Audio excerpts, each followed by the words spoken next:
the Trevor Jackson Podcast. Black folks wanted to integrate, and integrate killed us for a number of reasons. I'll try to get these points in very quickly. One, first of all, integration is nothing but a new modified form of segregation. Only thing now, you've broken your people down to a smaller unit. You defied the first premise of power, which is you no longer have numerical power. Now you're in little small groups all around large urban areas. That's point one that's going to knock our brains out. Point two is that the white society maintains what we call a racial balance, or what we call a tipping point, which says that I will accept black folk primarily at zero, but I would tolerate them anywhere from up to 5 to 8% of any given population. But the minute they cross that 5 to 8% population, it is no longer integration, it's now invasion, and I must take action against it. So I'll either take my kids out of school, put my house up for sale, move my business to the suburbs, or I will resign from the organization, okay? Because I'm not going to let him get that dominance over me.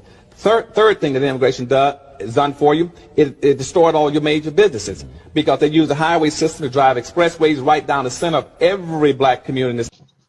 Hello? We just received your call. You tapping into Water Guy TV and Trevor Jackson TV. Who are we speaking with? You're speaking with Phyllis Fisher. I was just going through browsing, and I saw your podcast, and I just wanted to make a statement. I am an older person. I am 75 years old. Okay. And I remember how this country was before civil rights. Okay. When I was a teenager, most of my friends, well, being young, we were sort of like radical. We were for the Panthers. And I remember how the Nation of Islam was very powerful back then. And I read one of their papers, and Elijah Muhammad, he felt that we should be economically equal. And Martin Luther King was for integration.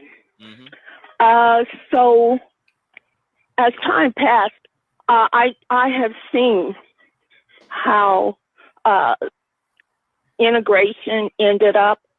And I have seen how our neighbor, or shall I say our community, went down. Because we had our own businesses. Okay. We had our own businesses because we couldn't take in, you couldn't, there was no integration. So you couldn't go to white establishments. So you had your own black restaurants, your own, what can I say? Supermarkets, airports. Yeah, we had it all. We had our own stuff. We had our own stuff. Negro. We had a lot of black businesses. Negro baseball and let me tell league. you, yes, we had our own businesses. And also the attitude was different, because when we stepped out, you wasn't just representing yourself, you was representing your community. And so as things have progressed, I don't think they progressed, I think they have recessed. And now, they made in the 70s, well, everything became casual. People stopped dressing like they used to. And it was more like about me rather than about us. And so I just see this. Look, I saw when the feminist movement came about. What's your thoughts about the feminist movement? I'm not a feminist. Okay. Because sometimes I think that they're haters when it comes to the males. Let a man be a man. Stay in your life. That was already established. And so I'm not, and I saw the gay revolution started. Started up there in New York at a club. I saw how can I say it? This, you're feminist, you're gays. All of these little organizations now who have become powerful and who are steering everyone according to their ideologies. I saw all of that come about. And here I am now older, and I see, hey, look, this is the end results to all that stuff. Oh. And I don't like it. So you saying our lineage and our culture decrease over time from integration? Yes, it did. Yes, it did. It did. Because once the integration came about, people stopped putting money into the black community, and now they could go to the white side of town and they could shop, they could go to their doctors and all stuff. They took money out of the black community and start investing it in the white community. Right. So this is what you see, and so you say, okay, y'all say, okay, the hood, but you know how that came about? From the riots in the 60s. And they never rebuilt. Yep. They never rebuilt what they tore down. And so that's the reason why you have your hoods, because let me tell you, honey, the black community, it was on point. Yeah. You see, if you go back and you see some of the old photos of how things were then, as compared to how they are now. I see the way they dress and everything. What time frame would you say that this change occurred? 60s, 70s? 60s into the 70s. Because for one thing, what's his name? LBJ. The only reason why he signed that civil rights bill was even if Kennedy didn't die, because I saw him get assassinated. I saw King get assassinated, and that was an inside job. Yeah. And I saw Bobby Kennedy get killed when he was walking through this kitchen at this hotel that he was staying at because he was running for president. So yeah, I saw all of that. Yeah. And I'm trying to tell you, the government is corrupt. If you don't, you have to be on your P's and Q's, because they will take you out. They'll take you out. Now, King, you know, once we got that integration, and he died, he got killed the year that I graduated.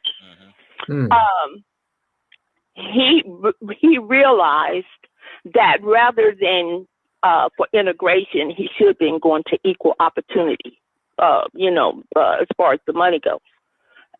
But when he decided that he was going to protest for that they took him out. You know, and seeing another thing is that I can't understand how the black community can be so gung-ho on the Democrats. They've always been against us, always. Every piece of legislation that had to do with civil rights for us to live better, they always was against that, always. And the people in my generation and maybe older, well, they have been living on a lie, because it wasn't the Democrats that was for integration. They filibustered 75 days to keep that bill from passing. It was the Republicans, and it was LBJ, because LBJ knew that if he could get that signed, then he would have blacks loyal to the Democratic Party. And that's exactly what happened. Wow. We were 55 years in, thinking that the Democrats gave us civil rights. No, they didn't. Thank you. It was LBJ and it was the Republican Party. And they've been living this life for I don't know how long. Now, you know, you got your modern women who can go into college. You know, they're for the Democratic Party, because the Democratic Party, you know, has it now to where you have a lot of women in leadership. Diversity, equity, and inclusion. Yeah. That's where they're getting us. Right. So, you know, that's the reason why, you know, I sit here and I look at that stuff and I say, oh my God. This is crazy.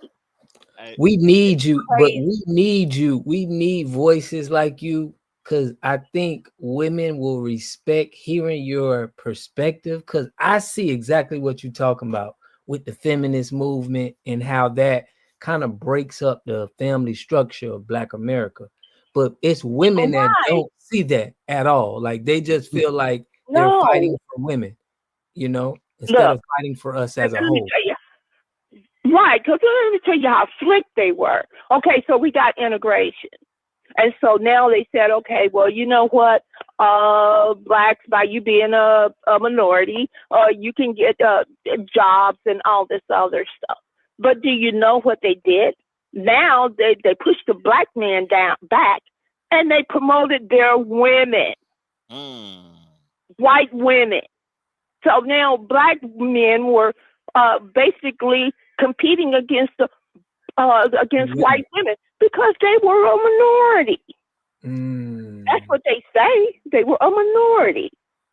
I don't. And so they've been pushing us back ever since, and give these modern Black women a little, boost. They're going off to college and everything, and they think that they're okay. We're educated and all of this other stuff. They may be educated to enough, and they got a lot of book learning, but common sense they don't have. Can I stop? I don't care about a man ruling. I want to stop a second because we highly appreciate you calling into the show. I didn't want to cut you off because you have gave us a lot of knowledge, and I really appreciate this call. And I would love for you to contribute to our show every Sunday, but we have multiple calls calling in. Right, we got to keep the show mode. Keep the show. All right, I understand. We need more of you, though. I appreciate you so much. All right, I just want to give thanks to you for giving me a chance to speak. You're very welcome. You. You're very all welcome. Right. All right.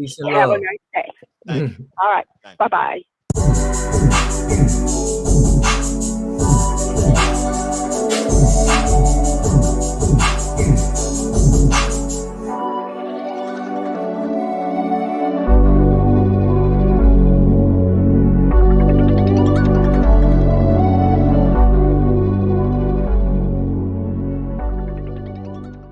The Trevor Jackson Podcast.